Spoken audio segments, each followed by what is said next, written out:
এরকম একা একা আসছিস, তোর ভয় করতো না? না তোর? আমি ছেলে মানুষ, আমার কেন ভয় করবে?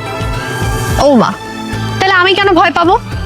ছোটবেলা থেকে দুইজন একই সাথে বড় হইছি, পাশাপাশি একই স্কুল একই কলেজ, আবার বাসাও পাশাপাশি।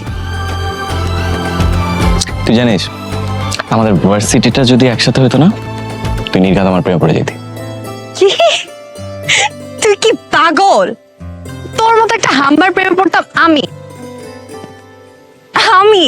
ও বাবা, তুমি কত বড় সন্ন্যাসী, প্রেমে পড়া নিষেধ নাকি?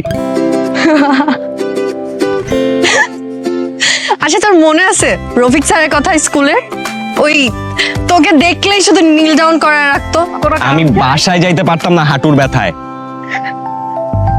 মনে আছে একবার ফাহিমার বইয়ের ভিতরে তোর চিঠি পাইছিল, ইচ্ছা মতো মারছিল তোরে।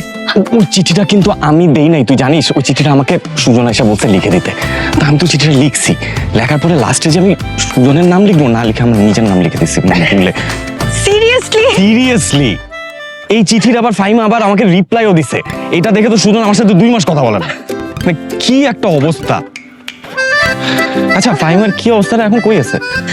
আমি জানি না, কয়েক মাস আগে কথা হয়েছিল একবার। ছোটবেলায় ভালো ছিলাম রে, যত বড় হইতেছি